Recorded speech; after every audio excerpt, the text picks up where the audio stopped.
Doctor Suresh L. Sharma, ಮುಖ್ಯ engineer. ಆಡಳಿತಾಧಿಕಾರಿಗಳು, ಕಾಡ ನೀರಾವರಿ ಯೋಜನೆಗಳ ವಲಯ, ಕಲಬುರಗಿ. ಇವರ 32 ವರ್ಷಗಳ ಸುದೀರ್ಘವಾದ ಸಾರ್ಥಕ ಸೇವೆಯಿಂದ ವಯೋನಿವೃತ್ತಿಯ ಅಭಿನಂದನಾ ಹಾಗೂ ಬೀಳ್ಕೊಡುಗೆ ಸಮಾರಂಭವನ್ನು ಮಂಗಳವಾರ ದಿನಾಂಕ 30-6-2026 ರಂದು ಸಾಯಂಕಾಲ 6 ಗಂಟೆಗೆ ಔಷಧಿ ಭವನ ಸಭಾಂಗಣ, ಕಾಡ ಕಚೇರಿ ಹತ್ತಿರ, ಕಲಬುರಗಿಯಲ್ಲಿ ಹಮ್ಮಿಕೊಳ್ಳಲಾಗಿತ್ತು. ಸಾನ್ನಿಧ್ಯವನ್ನು ವರಜ್ಯೋತಿ ಬಂತೇಜೆ ಹಾಗೂ ಜ್ಞಾನಪ್ರಕಾಶ್ ಸ್ವಾಮೀಜಿ ವಹಿಸಿದ್ದರು. ಮುಖ್ಯ ಅತಿಥಿಗಳಾಗಿ ಕೆಎಸ್ ಅಭಿಮನ್ಯು, ಮುಖ್ಯ ಅಭಿಯಂತರರು ಶಾಹಪುರ್ ಅನಿಲರಾಜ್, ಮುಖ್ಯ ಇಂಜಿನಿಯರ್ ಕಾಡ ಬಸವರಾಜ್ ಬಲೋಂಡಗಿ, ಸರ್ಕಾರಿ ನೌಕರರ ಸಂಘ ಕಲಬುರಗಿ ಅಮೀನ್ ಮುಕ್ತರ್ ಅಹಮದ್, ಅಪೇಕ್ಷಿಕ ಅಭಿಯಂತರರು ಈಶಾನ್ಯ ವೃತ್ತ ಲೋಕೋಪಯೋಗಿ ಇಲಾಖೆ ದಶರಥ್ ಸಂಗನ್, ನಿವೃತ್ತಿ ಚೀಫ್ ಎಂಜಿನಿಯರ್ ಮಾಜಿ ಶಾಸಕರಾದ ದತ್ತಾತ್ರೇಯ ಪಾಟೀಲ್, ಅಶೋಕ್ ಅಂಬಲಗಿ, ನಿವೃತ್ತ ಅಧಿಕಾರಿಗಳು ಹಾಜರಿದ್ದರು.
ಮಾದರಿಯಾಗಿ ಇಡೀ ಸರ್ಕಾರಿ ನೌಕರರ ಸಂಘಕ್ಕೆ ಮತ್ತು ನಮ್ಮ ಇಡೀ ಜಿಲ್ಲೆಗೆ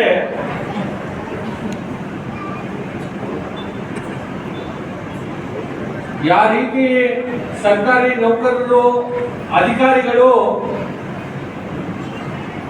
ಜನರ ಹೆಸರನ್ನ, ಜನರ ಕೆಲಸಗಳನ್ನ ಮಾಡೋದ್ರ ಮುಖಾಂತರ ಯಾವ ರೀತಿ ನಾವು ಹೆಸರನ್ನ ಸಂಪಾದನೆ ಮಾಡಲಿಕ್ಕೆ ಇವತ್ತು ಉದಾಹರಣೆಯಾಗಿ ನಮ್ಮ ಎದುರುಗಡೆ ಯಾರಾದ್ರೂ ಇದ್ರೆ ಅದು ನಮ್ಮ ಸುರೇಶ್ ಶರ್ಮಾ ಸರ್ ಅವರು ಅಂತ ಮಾತನ್ನ ಈ ಸಂದರ್ಭದಲ್ಲಿ ಬಹಳ ಹೆಮ್ಮೆಯಿಂದ ಈ ಮಾತನ್ನ ಹೇಳಬೇಕಾಗುತ್ತೆ.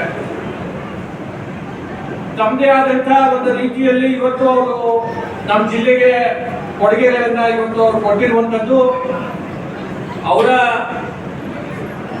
ಅವಧಿಯಲ್ಲಿ ನನಗನ್ಸುತ್ತೆ ನಮ್ಮ ಶರ್ಮಾ ಸರ್ ಅವರು ಅನೇಕ ಹುದ್ದೆಗಳನ್ನ ಇಲ್ಲಿ ನಮ್ಮ ಕಲಬುರಗಿಯಲ್ಲಿ ಅವರು ಸೇವೆಯನ್ನ ಮಾಡಿರುವಂತದ್ದು ಆ ಎಲ್ಲವನ್ನು ಕೂಡ ಕಲಬುರಗಿಯ ಒಂದು ಸುವರ್ಣ ಅಕ್ಷರದಲ್ಲಿ ಬರೆದಿರುವಂತ ಒಂದು ಕಾಲ ಅಂತಂದ್ರೆ ಅದು ತಪ್ಪಾಗ್ಲಿಕ್ಕಿಲ್ಲ. ಆ ರೀತಿಯಾದಂತಹ ಒಂದು ಆಡಳಿತ ಇವತ್ತು ಅವರ ಒಂದು ಅವಧಿಯಲ್ಲಿ ಇವತ್ತು ಅವರು ನೀಡಿರುವಂತದ್ದು ಅನೇಕ ಜನ ಬಡವರಿಗೆ, ವಿಶೇಷವಾಗಿ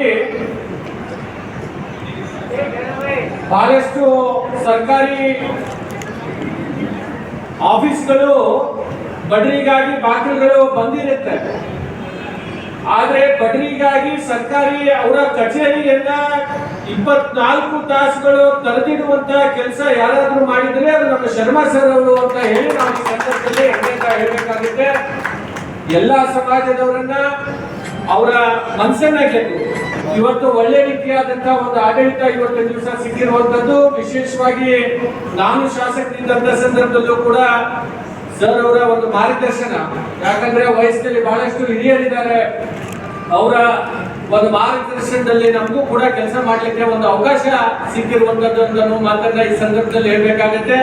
ನಮ್ಮ ಶರ್ಮಾ ಸರ್ ಅವರು ಇವತ್ತು ನನಗನ್ಸುತ್ತೆ ರಾಜಕಾರಣದಲ್ಲಿ ಈಗಾಗಲೇ ಅವರು ಬಹಳಷ್ಟು ಮಾತನಾಡಿದ್ದಾರೆ, ಬಹಳ ಒಳ್ಳೆ ಅನೇಕ ವಿಚಾರಗಳನ್ನ ಇವತ್ತಿನ ದಿವಸ ನಮ್ಮ ಮಧ್ಯದಲ್ಲಿ ಇವತ್ತು ಅವ್ರು ಹಂಚ್ಕೊಂಡಿದ್ದಾರೆ.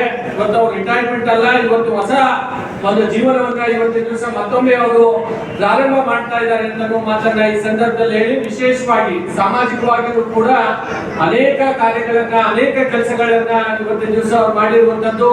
ಅಣ್ಣ ಬಸವಣ್ಣವರ ನಮ್ಮ ಕಲಬುರಗಿ ನಗರದಲ್ಲಿ ಏನೋ ಮೂರ್ತಿ ಇದೆ, ಆ ಮೂರ್ತಿಗೆ ಇವತ್ತು ನಾವು ಅನುದಾನ ಕೊಟ್ಟಿರುವಂತಹ ಸಂದರ್ಭದಲ್ಲಿ ಅದಕ್ಕೆ ಅವರು ಬಹಳಷ್ಟು ಶ್ರಮವನ್ನ ವಹಿಸಿ ಅಲ್ಲಿ ಕೆಲಸ ಮಾಡಿರುವಂತದ್ದು. ಡಾಕ್ಟರ್ ಬಾಬಾ ಸಾಹೇಬ್ ಅಂಬೇಡ್ಕರ್ ಅವರ ಏನು ಸ್ಟ್ಯಾಚ್ಯೂ ಇದೆ ಜಗತ್ ಸರ್ಕಲ್ ನಲ್ಲಿ, ಅಲ್ಲಿಯೂ ಕೂಡ ಅನುದಾನ ಕೊಟ್ಟಿರುವಂತಹ ಸಂದರ್ಭದಲ್ಲಿ ವಿಶೇಷ ಮುತುವರ್ಜಿಯನ್ನು ವಹಿಸಿ ಕಲಬುರಗಿಗೆ ಒಂದು ಯೂನಿಕ್ ಪ್ರಾಜೆಕ್ಟ್ ಆಗಬೇಕು ಅಂತ ಹೇಳಿ ಬಹಳಷ್ಟು ಇವತ್ತು ಶ್ರಮವನ್ನು ಹಾಕಿದ್ದಾರೆ. ಅವರು ಯಾವುದೇ ಜವಾಬ್ದಾರಿ ಕೊಟ್ಟರು ಕೂಡ ಅವ್ರ ವಿಶೇಷತೆ ಏನಂತಂದ್ರೆ ಬಹಳ ಆಳವಾಗಿ ಅದರಲ್ಲಿ ತಮ್ಮನ್ನ ತಾವು ಅದರಲ್ಲಿ ಗತಿಸ್ಕೊಂಡು ಅದು ಸರ್ಕಾರದ ಹಂತದಲ್ಲಿ ಯಾವ ರೀತಿ ಕೆಲಸ ಮಾಡ್ಕೊಂಡು ಬರಬೇಕು, ನಾವು ಜನರಿಗೆ ಅದರಿಂದ ಯಾವ ರೀತಿ ಲಾಭ ಕೊಡಿಸ್ಬೇಕು ಅಂತ ಅನ್ನೋದನ್ನ ನಾವು ಯಾರಾದ್ರಿಂದ ಕಲಿಬೇಕು ಅಂತಂದ್ರೆ ಅದು ನಮ್ಮ ಶರ್ಮಾ ಸರ್ ಅವರಿಂದ ಕಲಿಬೇಕು ಅಂತ ಮಾತನ್ನ ಈ ಸಂದರ್ಭದಲ್ಲಿ ಹೇಳಿ, ಮತ್ತೊಮ್ಮೆ ಅವರಿಗೆ ಭಗವಂತ ಇನ್ನೂ ಹೆಚ್ಚು ಆರೋಗ್ಯ ಮತ್ತು ಶಕ್ತಿಯನ್ನ ಕೊಡಲಿ. ಮುಂದಿನ ದಿನಗಳಲ್ಲಿ ಅವ್ರ ಸೇವೆ ಇದೇ ರೀತಿ ನಿರಂತರವಾಗಿ ಇವತ್ತಿನ ದಿವಸ ನಮ್ಮ ಭಾಗದಲ್ಲಿ ಇರಲಿ ಅಂತ ಈ ಸಂದರ್ಭದಲ್ಲಿ ಹಾರೈಸಿ ನನ್ನ ಮಾತುಗಳನ್ನು ಮುಗಿಸ್ತೇನೆ. ಜೈ ಹಿಂದ್, ಜೈ ಕರ್ನಾಟಕ.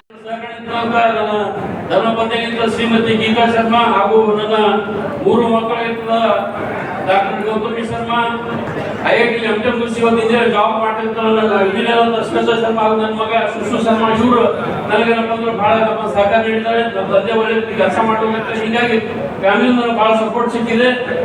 ಹಾಗೂ ಇವತ್ತು ನಾನು ಹೋಗಿರುವಂತದ್ದು ನನಗೆ ಅಭಿನಂದನೆ ಹಾಗೂ ಬೀಳ್ಕೊಡುಗೆ ಏನಪ್ಪ ಅಂದ್ರೆ ಬಿಡುತ್ತೆ ನನ್ನ ಇಲಾಖೆ ಅವೆಲ್ಲ ವರ್ಗದವರಿಗೆ ನಾನು ಧನ್ಯವಾದಗಳು ಸಲ್ಲಿಸ್ತೇನೆ.